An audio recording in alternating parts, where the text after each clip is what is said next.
Good day, viewers. I'm Okorie Goodness Amarachi. Tuberculosis is one of the common illnesses in our society today, and I believe most of us know what tuberculosis is all about. So we'll be discussing tuberculosis as our topic for today. Please don't forget to like and share our videos.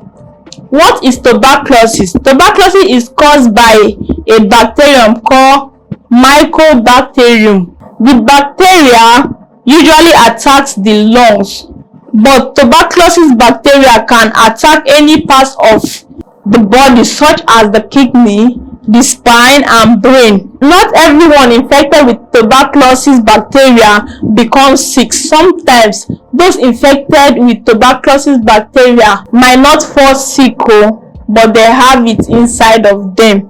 So as a result, two tuberculosis related conditions exist. We have the Latent tuberculosis infection, which is the LTBI, and we also have the tuberculosis disease, which is the tuberculosis itself.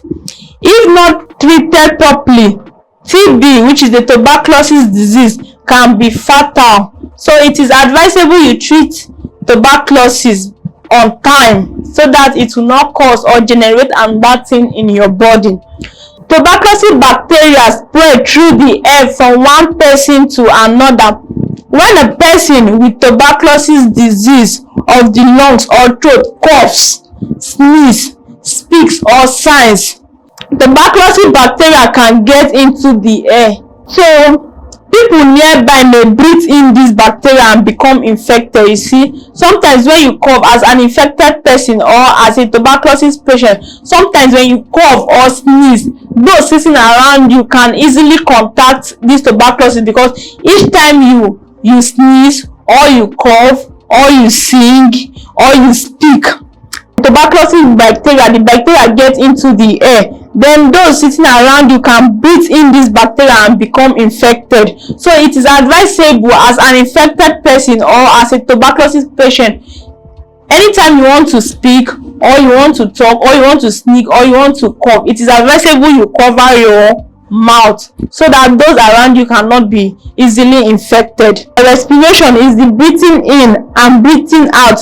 When you inhale, you take in oxygen. When you exhale, you give off carbon dioxide. So exhale, which is you breathe out, you give out carbon dioxide, and those sitting around you can now inhale it as oxygen. So through that means they can easily contact tuberculosis.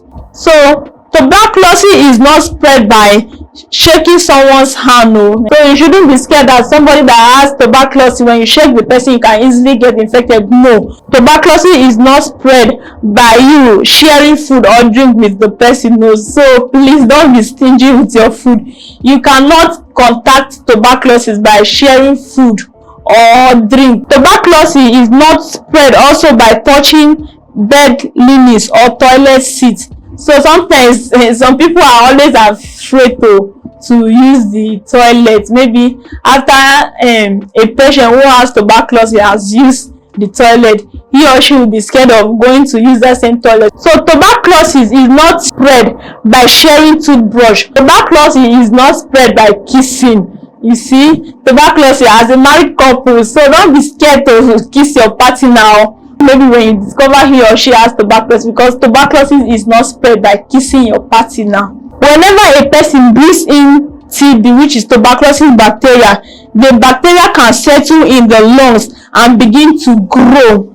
From there, they can move through the blood to other parts of the body, such as the kidney, the spine and the brain. So it is advisable you treat tuberculosis on time so that it will not cause another thing in the body. Tuberculosis disease in the lungs or throat can be infectious. This means that the bacteria can spread to another people. Tuberculosis in other parts of the body, such as the kidney or spine, is usually not infectious. People with tuberculosis disease mostly like to spread it to people they spend time with every day. Yes, so tuberculosis is easily spread to your loved ones because you spend time with them every day. This includes family members, friends, co-workers or schoolmates. You see, these are the people you see every day and the people you spend time almost every day. Let me not say almost every day, because sometimes you spend time with your schoolmates in school Monday till Friday, you can see, so you can easily infect that person with tuberculosis. Sometimes you spend time with your family members, it might be your mom, your dad, your siblings. You can easily infect them with tuberculosis because they are the ones always around you most of the times. Latent tuberculosis infections.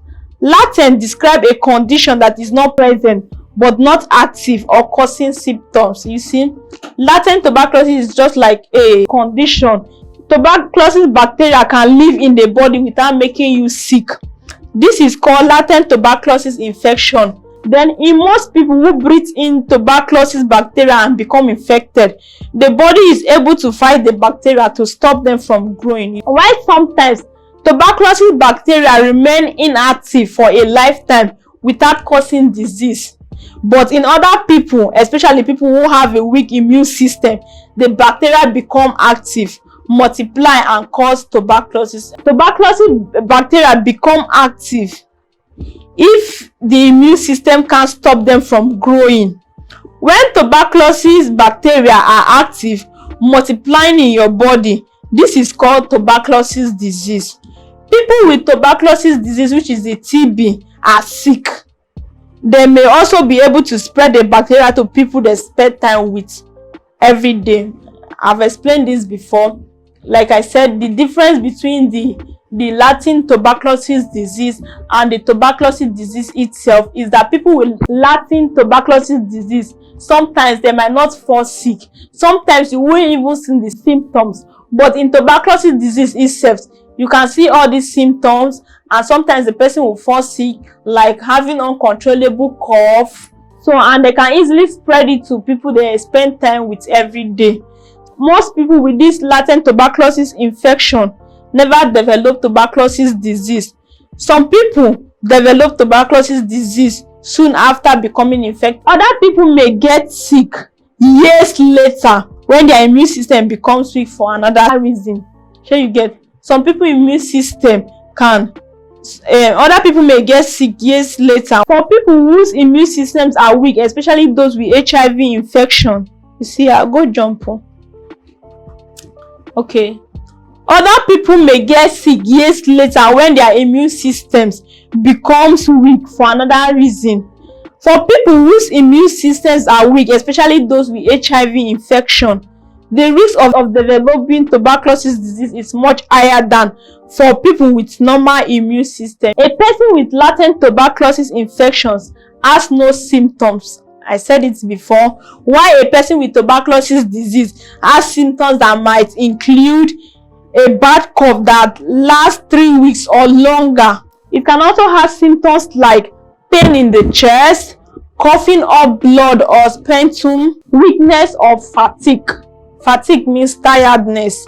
Weight loss. A person with tuberculosis can lose weight, and no appetite for food, fever, sweating at night. So sometimes all these symptoms are symptoms of people who have tuberculosis. Sweating at night is also a symptom of tuberculosis. You can see at night some people, they sweat so much, even under the fan, or they are still sweating. Those are signs of tuberculosis. A person with latent tuberculosis infection does not feel sick, while a person with tuberculosis might fall sick. A person with latent tuberculosis infection cannot spread tuberculosis bacteria to others. But while a person with tuberculosis disease may spread tuberculosis bacteria to others, persons with tuberculosis diseases may spread tuberculosis bacteria to others. Then a person with latent tuberculosis infections usually has a skin test or blood test results indicating tuberculosis infection. While a person with tuberculosis diseases usually has a skin test or blood test resulting indicating tuberculosis infection. A person with latent tuberculosis infection has a normal chest X-ray and a negative sputum, while a person with tuberculosis disease may have an abnormal chest X-ray or positive sputum. Sputum is a mucus and other matter brought up from the lungs by coughing. A person with latent tuberculosis infections needs treatment for latent tuberculosis infection to prevent tuberculosis disease, while a person with tuberculosis disease needs treatment to treat tuberculosis disease. Healthcare settings should have a tuberculosis infection control plan.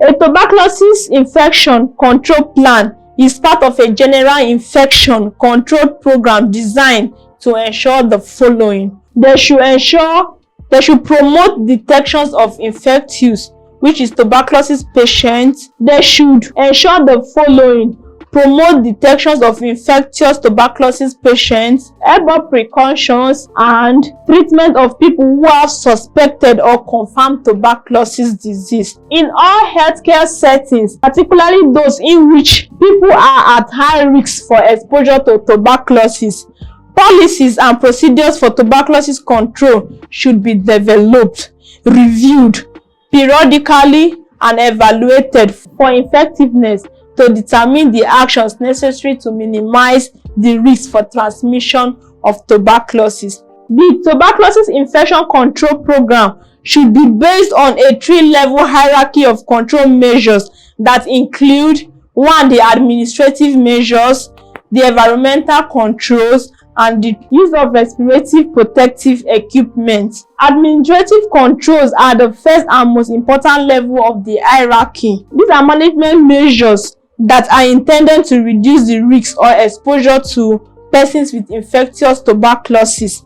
This control consists of the following activities: assigning someone the responsibility for tuberculosis infections control in the healthcare setting. They also conduct a tuberculosis assessment of the setting, or conducting a tuberculosis risk assessment of the setting, implementing effective work practices for managing patients who may have tuberculosis disease, ensuring proper cleaning, sterilization or disinfections of ensuring proper cleaning, educating, training and counseling healthcare personnel, patients and visitors about tuberculosis infections and tuberculosis disease.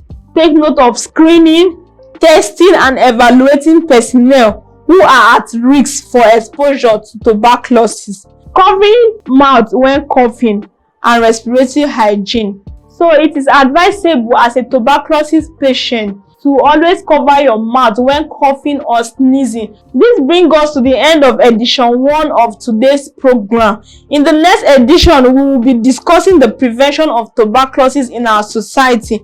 Don't forget to like, subscribe and share our videos. I remain your favorite presenter, Okoregu Marachi. Thanks for watching. Bye.